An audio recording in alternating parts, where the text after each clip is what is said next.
government eavesdrop on their customers without court permission. Folks are going nuts over this in England.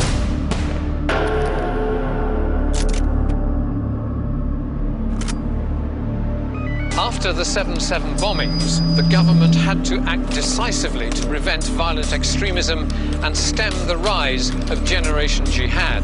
Just as dealing with any infection, I think it's a generation of treatment to prevent the infection spreading. And I think that that will take us probably 20 years.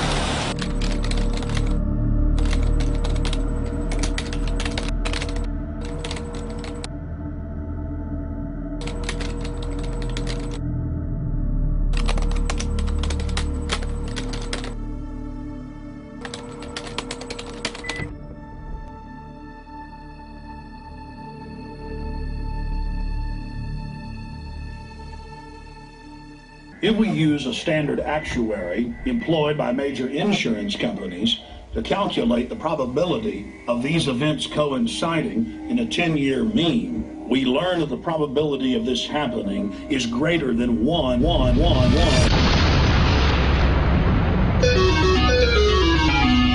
Four Lions, a very funny film about 4 Islamic terrorists. It was made in Sheffield, just like the steel.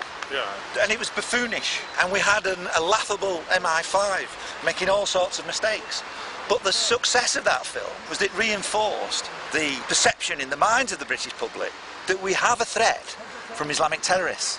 Even if some of them on the surface can be nice people, a bit buffoonish, who've got aspirations for the rubber dinghy rapids in Alton Towers. But really, the whole thing is based on a massive deceit.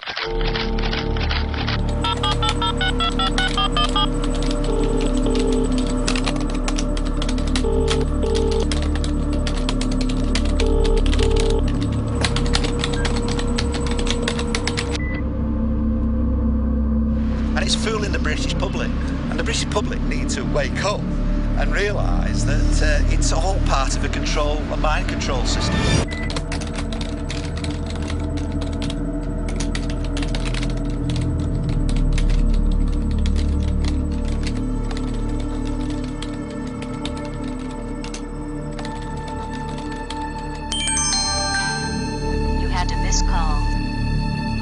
MI5 fabrications, they were just ordinary normal lads, and they were deeply, utterly clueless about how to make explosives. I mean, there's absolutely no reason to believe that. A clue about how to put a bomb together. And we can no longer tolerate falsehood and the evil behind state crimes against democracy and the terrorism acts that have succeeded and fooled the masses. Wake up, masses. Bloody hell, Nick, that's... You know the odds of that happening? The number you have reached is not in service. This is a recording.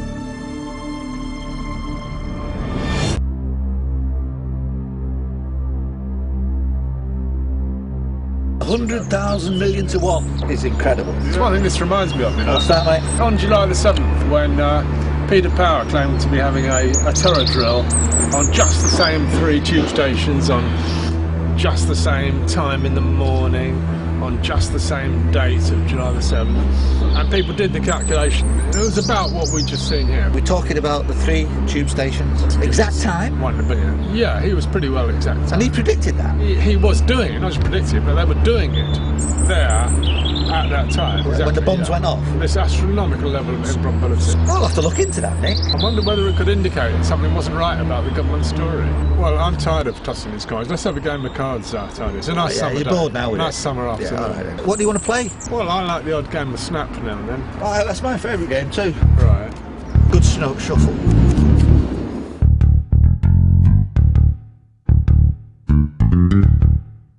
Snap!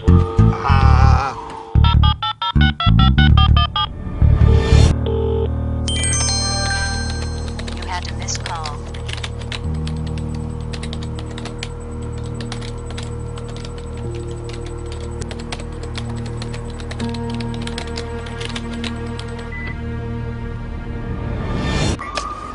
Tea, gentlemen? Oh, Belinda, thank you.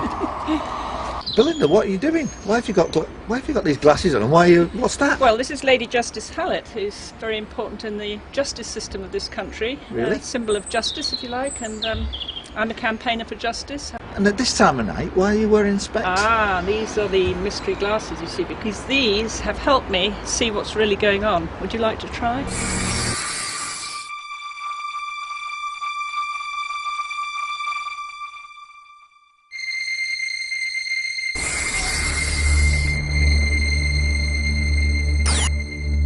Nick, I can't believe it. What about? Look at these cards. That's just a pack of cards, Tony. No, put these glasses on. You see that? 7-7's an inside job. Well, I don't know what you mean. False flag terror. Good Lord. Everything's in a different light, Nick. See what I mean? Dead certain, Nick. I can see it now. When we look at what happened at 9/11, the official version of 9/11 is still believed. I want to put to the British people just how ridiculous they are in actually believing that. Those twin towers fell in free fall speed. Building 7 went down in 7 seconds and wasn't even hit by a plane. 10 years after the event, we still haven't got a single politician in this country who's prepared to tell the truth about 9/11, have we? And 9/11 and 7/7 are examples of this new world order at work. We've got to get to the truth. It's only the truth that will set us free. Whatever counter-terrorism strategy is put in place by the government, it will not heal relationships with our Muslim communities and brothers and sisters. It will not heal issues in the Middle East until we actually come clean and repent for what we have done as a nation over the 9/11, 7/7, our occupation illegal in Afghanistan and Iraq, which was done under false pretences. Yeah. Can you imagine this country being governed without an enemy? I mean, if they said, look, this is fabricated by elements within our own government and the CIA and maybe Mossad, that we don't have a wicked Muslim terrorists, we don't need to invade their nations, would that mean Britain would have to live without having an enemy? I mean, well, yeah. Would that imply some spiritual awakening? I think there needs to be some awakening. Whether it's spiritual or not is another issue. But does that imply evil that is too dreadful to be thinkable? I'm afraid so. People are waking up, and there's only a small percentage of people who are willing to face up to the truth and confront it.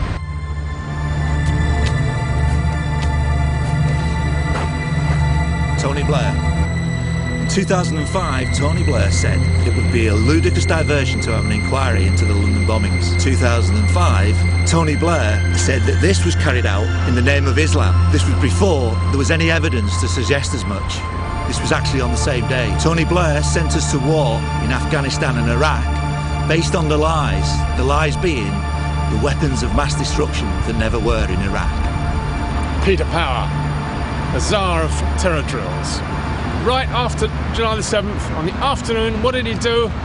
He went on TV saying, oh, fancy that. Today we were running an exercise, and the most peculiar thing was we based our scenario on the simultaneous attacks on the underground and mainline station. I was doing a terror drill rehearsal with the same 3 underground stations the very same time, 9 o'clock in the morning. So we had to suddenly switch an exercise from fictional to real. Oh, our team had to go live. That's right. You were actually working today on an exercise that envisioned virtually this scenario. Almost precisely. And we chose a scenario with their assistance which is based on a terrorist attack because they're very close to a property occupied by Jewish businessmen. And I've still got the... I was going to say, how extraordinary today must feel for you as it unfolds. You mentioned a few... Ace of Clubs, Sir Ian Blair, Metropolitan Police Commissioner at the time of the London bombings. Ian Blair was famous a few days later after these bombings for saying we have 4 miserable bombers before we even had a clue who had actually done this. He was almost famous for the Charles John Lamanz's affair where he lied and covered it up. Sir Ian Blair demonstrated his clear prejudicial views by saying the threat from Islamic terrorism is greater than ever, including the Second World War. Kingstar Demolition. It was the van parked right next to the 30 bus before it blew up, and it remained there after it blew up. Specialised in controlled demolition. There's no centre in London for Kingstar. It had to come quite a way to be there, and it just looked very, very conspicuous. Jack of Spades, senior police officers. I'm going to mention 3. Andy Hyman profited from, as a Metropolitan Police officer, profited from making a book that was based on the lies of the July the 7th bombings. Sir Norman Betterson, ACPO officer in charge of Prevent, West Yorkshire Police former officer, talking on BBC Generation Jihad about a generation of jihadists based on the lies of the London bombings. And Meredith Hughes, my own former chief constable at the time of the London bombings. Well, what had he got to do with it? Well, he was in Gleneagles managing the post-London bombings management strategy. There were hoax bombings in his own police force area just the days prior to and after July the 7th. Richard Jones, key witness for the whole suicide bomber story. He seeded the suicide bomber story the very day after. Actually, there he was on the TV, in the newspapers, giving testimony, claiming that he was on the 30 bus. And he gave impossible, ever-changing stories about Hasib Hussain downstairs, fiddling with his rucksack, and the trousers he was wearing, the appearance was totally different from what we later gathered. And later on, Hasib Hussain was upstairs, not downstairs. Everything was wrong with his story. Came from a Mr. Richard Jones, who claims to have seen a man fiddling with his bag on the bottom floor of the number 30 bus. He described the man he saw as clean-shaven and wearing light brown trousers and a light brown top. So obviously he wasn't talking about Hussain. If he was on the bus, he probably got off just before, as he got into Tavistock Square. He wasn't. I don't think he was on the bus when it blew up. Well, there was screaming all about. All you could see was the 30 on the back of the bus. All you could see was the 30 on the back of the bus. The 30 on the back of the bus. Yes, I did work in an explosives factory. I served my apprenticeship there for 5 years, from 1960 to 65. BBC Panorama, May 2004. Gavin Hessler, Peter Power, Michael Portillo, to name a few. The template for the London bombings were the dress rehearsal with 3 underground explosions and 1 overground explosion simulated. That was the dress rehearsal of what was to come. Government, intelligence, emergencies, disasters and planning. They are here to give it to us straight. This is the kind of terrorist attack the government repeatedly says is going to happen. Jack Straw is our King of Diamonds, Britain's Foreign Secretary. After the 7/7 event, the terrible London bombings, he comes out and says this event bears all the hallmarks of Al-Qaeda. And that becomes a meme that echoes through Whitehall and echoes through the media, okay? And get this, on the Panorama programme, the May previous to the London bombings in 2004, the actor for Britain's Foreign Secretary says exactly the same thing. When the bombers go off in the London Underground in the dress rehearsal on Panorama, this bears the hallmarks of Al-Qaeda. Jack of Diamonds, our post-Prime Ministers 2005. That's none other than Gordon Brown and David Cameron. Why do we name them? 6 years, 7 years on, and we still haven't had a trial to prove who is guilty of the London bombings. We've had a whitewash of an inquiry, and we have a terror threat and a counter-terrorism strategy that is putrid, that is the responsibility of all Prime Ministers. Rachel North, Queen of Diamonds. She quickly became the main government spokesperson for the London bombings, produced at any public event for the media, and she said she was on the front coach of the Piccadilly line. Was she really? Well, she said she had some glass in her wrist from the impact, the implosion of the glass. Did she? Well, hard to find anyone who would confirm that. She was a victim. She gave a public face and a sense of credibility to the official story. 9 of Clubs, the Home Office report, the official count of the London bombings that came out in 2006. 3 things mainly wrong with it. It was anonymous, it was inept, and it was wholly inaccurate. Wait a moment. Let's notice that Home Office report, 1 year after the event, May 2006, still had the 7:40 train. Now, we'd all ascertained it had been cancelled. I actually went up to Luton and made the discovery that that 7:40 train wasn't running that morning. That was the perfect crime conceived, and that was the flaw in the perfect crime. There was no 7:40 train. 1 month after the official government report, the Home Secretary announced in the Commons, he apologised, they got it all wrong, there was no 7:40 train. Gosh, how could they have got all that wrong? Allegedly, the 4 young men turn up there to get on the train. Allegedly, about 7:22, they go through the lower door entrance to Luton Station, and allegedly they get the 7:40 train, and then the official government report talked about witnesses on the 740 train who saw them with their big bulky rucksacks, and then they got off at King's Cross. Well, whoops, there wasn't any such train, and all of those trains were delayed at least 25 minutes, and that really threw a spanner in the works, and nobody's now sure what train they got onto. 3 of spades, miscarriages of justice. The British record regarding terrorism is appalling. Typically the Birmingham 6, the Guildford 4 and the Maguire 7. But latterly, after 9/11 and 7/7, we've had the miscarriages of justice against Muslims. People like Rizwan Dittar from Halifax and Bilal Muhammad, who were just imprisoned for being decent lads who've got a conscience and oppose the British foreign strategy in the Middle East. The imprisonment of Muad'Dib, 151 days, that coincided with the Lady Justice Hallett's inquiry. Nottingham University, Professor Rob Thornton, and 2 students who've been mistreated. A PhD student, Rizwan Sabir, who actually was downloading open source information, CIA documentation on the Terrorist Act, and then gets 9 days imprisonment. Professor Rob Thornton comes to his defence and he's made a pariah. We've got to look at our legislation because it is demonising the Muslims. And that's not good enough. Lady Justice Hallett, Queen of Spades. She presided with great decorum over the 5-month inquest which we had in 2010-11. Now, an inquest ascertains the cause of death, but hang on, halfway through the inquest, turn out there weren't any post-mortems. Oh gosh, fancy that.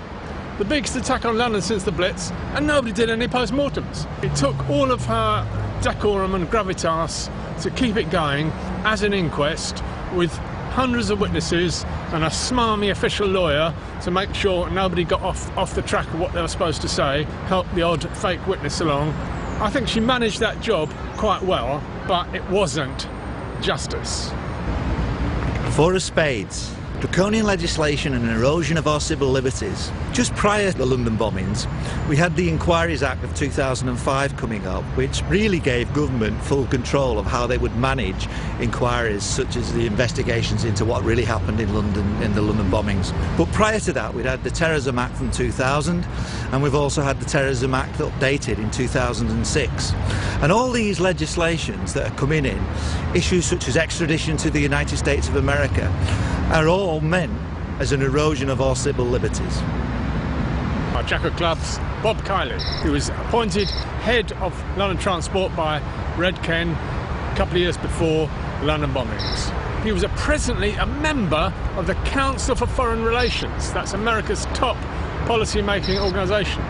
As well as that, he'd had a very senior position in the CIA, working with Richard Helms, the man who kept all the secrets through the Kennedy assassination. He was involved in the 1960s in subverting, get this, and undermining, infiltrating student movements in Europe in the 1960s. So what kind of character was this to put in charge? Well, we're losing British control over London Underground at that crucial time. 2 of clubs, we've got Verint Systems. The software company has made once dumb cameras smart. Its technology is used by giant retailers. This is an Israeli image recognition technology to analyze customer movement as it's occurring in order to improve sales. It was used on the London Underground. That's an alert right there. That's an alert right there.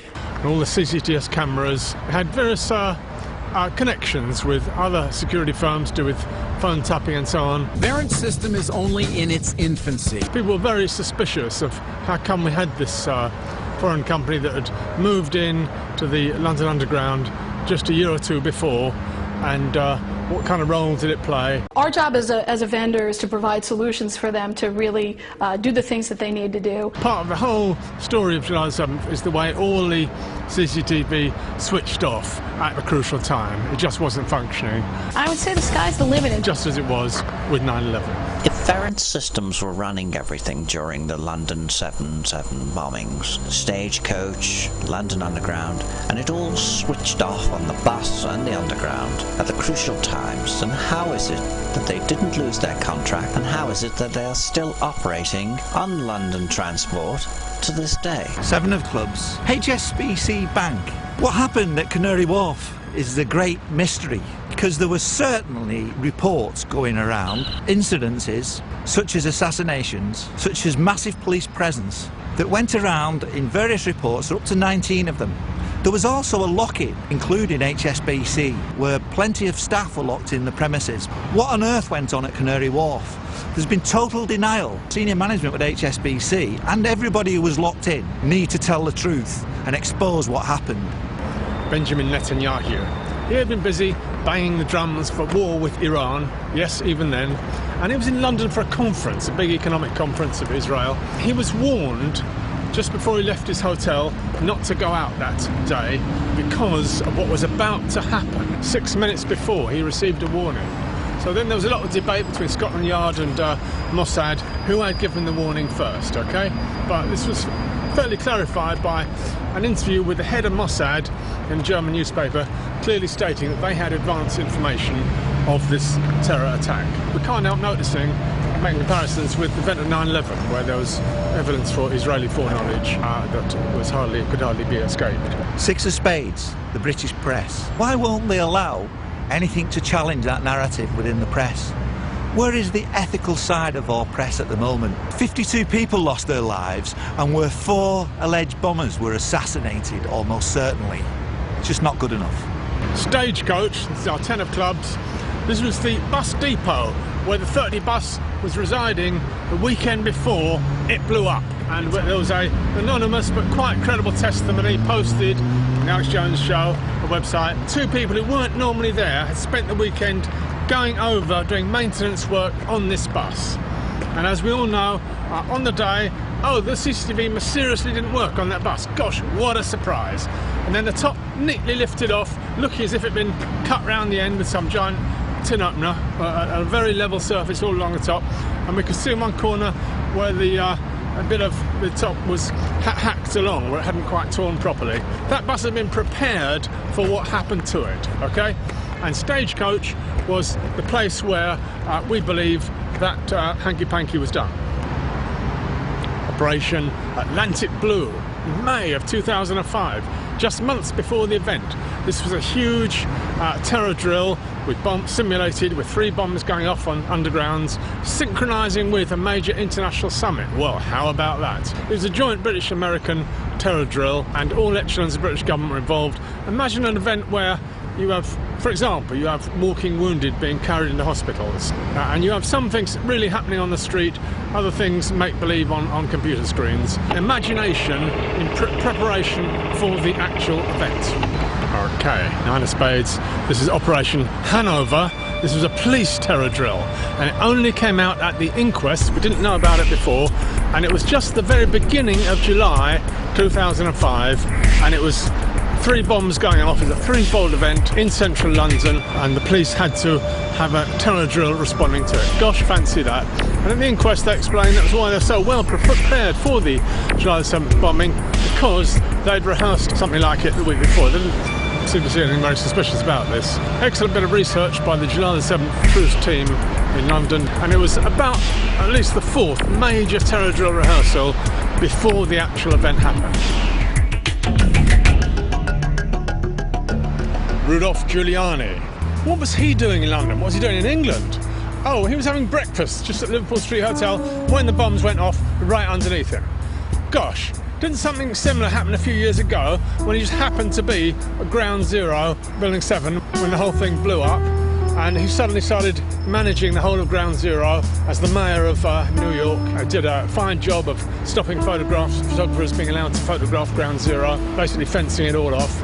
Nobody did more for the official story in 9/11 than Giuliani. So fancy that, he's over here, maybe something to do with his security firm, helping his friend Benjamin Netanyahu with the conference, but he's a key character. And the day before, what was he doing? The day before July 7th, well, fancy that, he was up north giving a lecture to some police group, telling them how great the war on terror was, and how lucky it was that we had tough people like Blair and Bush to cope with the war on terror. So somehow he's a very key operator, and who knows, maybe he pressed the buttons. You know, you're really beautiful. And a woman that looks like that has to have her own special scent. Oh, thank you. Maybe you could tell me what you think of this scent. Oh, you dirty boy, you! Oh! Donald, I thought you were a gentleman. the Jaguar at Luton, which is a sensational discovery made during the inquest by the July 7th Truth team. When 3 of them, they arrived at Luton station, okay, they parked. Then they had to meet up with Jermaine Lindsay, who's coming out from Aylesbury, and just as Jermaine Lindsay's car came in the car park, at the exact moment you see a very posh Jaguar. His lights go on, and it comes round to park together with, so the 3 cars all park together. And just the exact second they all park together, the CCTV switch is off. When the lads had a so-called dummy run, or a practice run, on the 28th of June, the week before, they showed that Jaguar was also there in the same spot. So it was somebody, a minder, who was there to meet those lads, and probably they all got out, he gave them their rucksacks there to carry. They thought they were on some sort of terror drill adventure going up to London that day, and so the 4 lads met up with this guy who got out the Jaguar, and this is an amazing sort of concealed part of the whole story, because when patsies are set up for these kind of fabricated events, they do have minders who look after them. Our 7 of Diamonds, we've got Ephraim Halevi, a former head of Mossad, and his article about the London bombings appeared in the Jerusalem Post just a couple of hours or so after the event. That was so quick, and it appeared very knowledgeable about the event. For example, it referred to the synchronous bombings in London, when it was actually a couple of days before journalists learned that the bombings were synchronous. The initial story was they went off at different times, and he discussed Tavistock Square, he discussed how it was near to where the Zionist Foundation was in Great Russell Street. So he seemed to know, and he also discussed rules for waging a Third World War. Well, gosh, fancy that. So it was a Third World War was in process, a whole world war, and it was a spiritual war against Muslims and against terrorism, and it's not the sort of thing you just brew up. The whole thing had the air of being pre-written, and especially he said yesterday's bombing, so-and-so, as if you were expecting it to go into print in a newspaper the next day, as it normally would on the 8th of July. So it had very much the air of being pre-written, and a lot of controversy was stirred up by that, and they soon took it off their website because it was a bit too disturbing that they knew too much. What were the bombs? What was the explosive? That was the mystery, and the stories we were given kept getting sillier and sillier.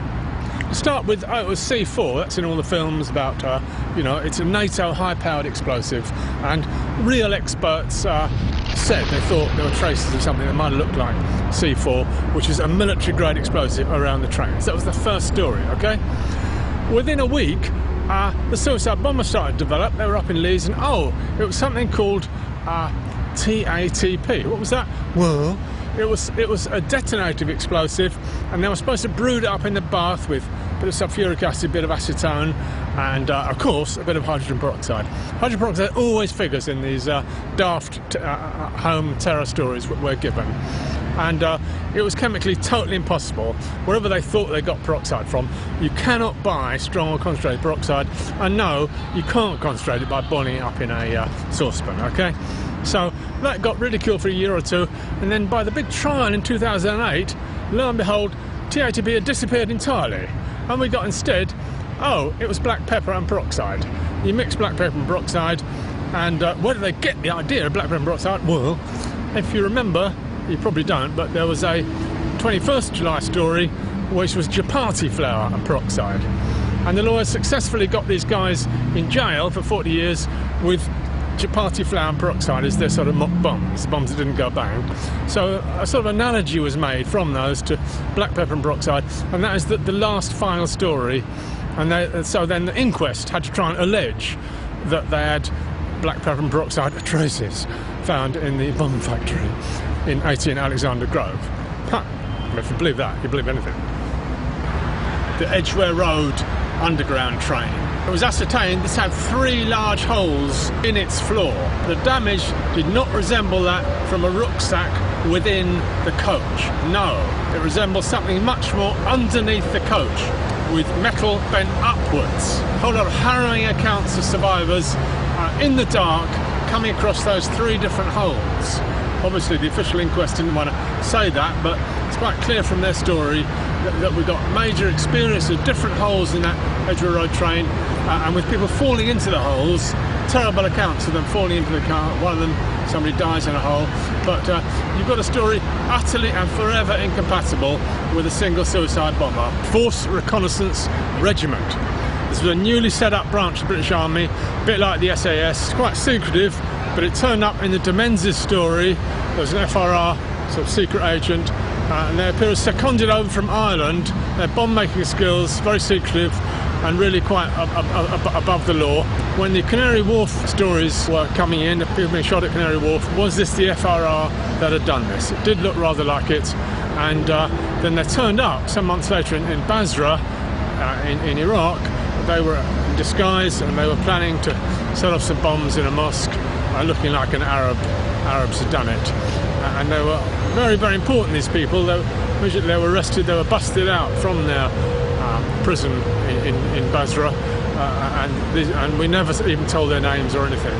These are people above the law, and I think they are quite highly suspect for the actual perpetrators of the London bombings. Okay. Now, our summer 52 breaks down into you get 6 at Edgware Road and 7 at Aldgate. Pathologist swore that he had reliably counted those number of dead bodies. The problem the inquest had was that those dead bodies are totally accounted for by real human victims. What that means is there isn't one left over who could be the terrorist. There's may remind you of 9/11, those who went into it, where the numbers of dead on the airplane did not allow any extras for the alleged Muslims that were supposed to be on board. How did they get round it? They said, oh, Tenware can get blown into 52 little bits, and we've got DNA samples of all these packages of what used to be Tenware. And this is something similar for Khan, supposedly on the Edgware Road, you know, totally invisible, no physical trace of him. And they said, oh, we got blown into so many bits that the pathologist couldn't see a body remaining. That is just their attempt to count. We got another 13 at Tavistock Square, and there again, that number seemed rather preordained. Now, the initial report in the afternoon was about 3 bodies. 3. The evening paper then had, I think, about 9, and the next day it went up to 13. Bear in mind that all bodies were removed about midday from Tavistock Square. What is the most ridiculous thing that the government are expecting us to believe, and that the British public are so gullible that they actually believe it? Well, for me personally, after rummage around this whole story, I would say it's the idea that those 4 ordinary, normal, fun-loving lads were turned into suicide bombers. I mean, they were cricket fanatics. They'd rap about their latest trainer shoes and were they going to get into the local college, who was saving up to or training to drive a car. I mean, that was what they'd talk about, and they had no dark side, they had no despair, no particular interest in politics. And they'd go and visit their relatives in Pakistan. They didn't go to terror training camps, for God's sake.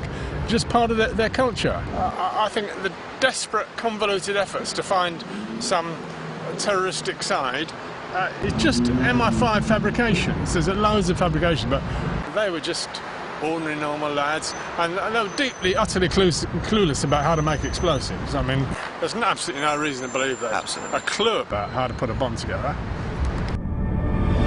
We've had something like this. There's no normality other than the new normality that follows.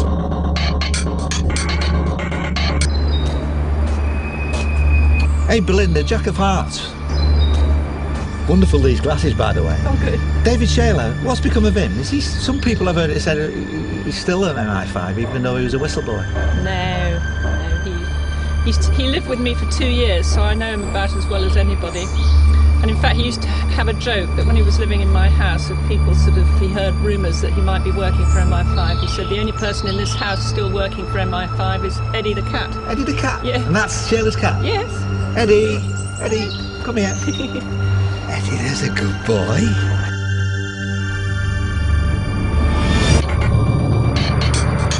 So Nick, this morning when we went to Hyde Park, we covered 39 steps. We did the 3 sweets. We did spades, we did clubs, we did diamonds, we didn't do the hearts. What our heart should be with the truth movement on the London bombings. Who should we feel for, and who is praiseworthy for what they've done in order to expose Well, to start off, we have to commiserate with those victims. 52 of them suddenly had their lives taken away. Can't argue with that. And the families aren't told a lot about it. Yeah. And I suppose many of them still believe the lie, really. That's what we're told by them. And they've never really had satisfaction with the proper inquiry that they called for, have they? Absolutely not. So certainly all hearts must go out to them, I can entirely agree. The King of Hearts, what do you name? Mohammed Siddiqui Khan? Khan, yeah. Shazad Tanweer. Asub Hussain? Asub Hussain and Jermaine Lindsay. Jermaine Lindsay. Well, yeah, I can't disagree with that. They were assassinated, I believe. They certainly weren't the perpetrators. No. They somehow knew each other. Yeah. And they've had all their life stories taken away and a British intelligence narrative put instead about who they are. Yeah. And blamed in the process. Blamed, yeah. So 10 of Hearts, Nick. Next, maybe another innocent young man cut down in his prime. A couple of weeks later, Jean-Charles de Menezes, a Brazilian electrician, Stockwell tube station, cold-blooded murder, another police killing. And a whole pack of lies told all around it. Nothing they said initially was true, and the perpetrators seemed to get promoted. Nobody's found guilty. That was on the 22nd of July, 2005, and 8 days later. It was covered up by and large. There was nobody prosecuted for the cold-blooded assassination. They put bullets in his head inside the tube. Total cover-up. Yeah. So our hearts must go out to him and his family.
What about the 9 of Hearts then? Well, perhaps generally all the families of all these victims had to suffer in silence without much explanation, without being given any adequate inquest. They've called for that though, haven't they? Notwithstanding the fact that they've lost their loved ones, they've never had justice. The 8 of Hearts. Thousands of people may get killed, but the whole civilization is ruined by British-American aggression, and it's justified by this phony, fake war on terror narrative. Yeah. And these aren't the extremists we're talking about, the Taliban or whatever. These are innocent women and children and citizens in Iraq and Afghanistan who've had their lives in Libya, Syria, who've had their lives decimated as a result of our aggressive foreign policy agenda. So our hearts go out to our brothers and sisters elsewhere in the Middle East. Amen. 7 of Hearts, Nick. Coming back to what happened after the July 7th event, a truth campaign was started up by some people, and they put up a great website, and they put up a huge amount of information. It's a fabulous resource, that. So anybody who doubts what we've been saying can really go to that website as a first port of call, as an excellent database where they can get the full story with all the evidence about the inquests, about the families, about the victims. It really is a tremendous effort by them. It's a very praiseworthy resource that helps expose or get to closer to the truth than we've got so far. 6 of Hearts, Nick. Let's name all the marvellous videos that have been made about 7/7 that have been watched all around the world. Mind the Gap, for example. Then there was Kollerstrom, Alex Jones did. What about that Ludicrous Diversion, that was a good one as well. Yeah. They were the early ones. Another fine one. Early ones, yeah. And then... probably the Ripple Effect. 7 Ripple Effect by Bill Webb did. That was quite controversial, wasn't it? Probably that's the most popular one. But there's been some other good ones that have extended it a bit further, haven't they? With, Tom Sacker's 2 films, for instance, the Seeds of Deconstruction, and quite long. If you got a couple of, you have to have a couple of hours to watch it. It's a few hours. Yeah, but it puts 7/7 in a wider geopolitical context, I suppose so, as well as Crime and Prejudice, which is his latest film, exposes some of the sinister aspects of the intelligence and security services and how intelligence assets are handled. So it's quite a spooky film in one sense, but an excellent narrated film. Keelan Balderston's work on 7/7 Big Picture. Yeah. I like the way Keelan poses some very awkward questions that demand answers. These films that we're talking about will never be shown on mainstream media. What about Richard D. Hall with his programmes? Yeah, very courageous. Sky 201. Yeah. You've been on his show, haven't you? Yeah, and there's a Media Edge on Sky 200. Yeah. Tony Gosling, he was prominent in the truth movement in the early days, wasn't he? The 5 of Hearts is next, Nick. John Anthony Hill, who called himself Murd Dib. So why did they put him in prison? Because they didn't want him wandering around the inquest and getting interest from journalists. And he was also put in jail for the previous, if you remember, the second so-called July 7th trial. And let's point out that when did he first make the film? Was it 2007? His intuition about the story, that's the all-important thing. Right. Those lads got up to London, trains were delayed, they got up too late, and then they rushed off to Canary Wharf. That was quite intuitive at the time. And since then, that is more and more looking like the only story that's still up and running, and it's been gradually confirmed by a lot more information. And a complete contrast with all the other films we mentioned, which discuss the evidence and discuss what happened and point out criticism of the official story. Whereas the Ripple Effect doesn't do any of those. It simply tells a narrative story unfolds. That's a different one. That's what is needed. A plausible narrative story. Number 4, I put the one and only British Muslim who's spoken out in public to get words of truth about July the 7th. On the whole, I think the British Muslims are very sadly silent on this one, and they have large meetings to accept the government story. They're guilty. And Dr. Nassim, the wise old cleric of the Birmingham Mosque, he's put in his journal words of truth, and he's had meetings, words of truth at the Birmingham Mosque, and nearly everyone there agrees with him. Yeah. With this alternative and more truthful narrative. You've got the 2 of Hearts.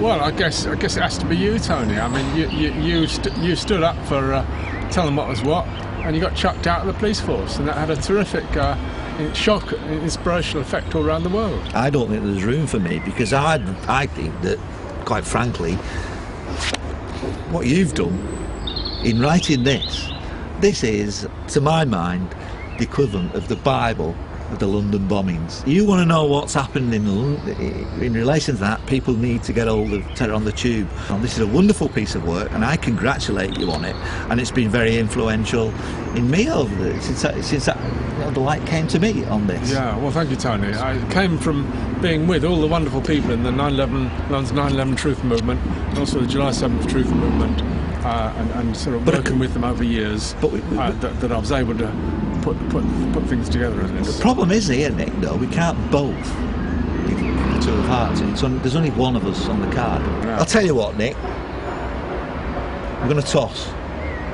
For the last position? For the last position. Okay, right. Now, why am I doing that? I mean, you did 30 heads, didn't you? You're going to call heads again? Well, that's one more go, right. You're going to call heads? Let's see. Heads or tails? It's with a silver coin this time. I go tails this time. You're going to go tails? Yeah. Heads! I've got it, Nick. Okay, you're off the list. One, Tony. Right. All right.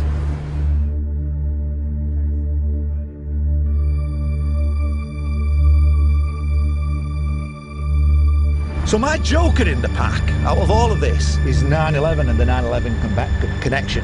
And I think it's high time that the British public came to their common senses and woke up to the corruption in US government and also British government. Tonight's exercise was plausible, but it was, of course, fictional. But it's hard to see how the government can do anything other than educate us and prepare. There's no room for excuses. We have, of course, been warned. I think we can say no more.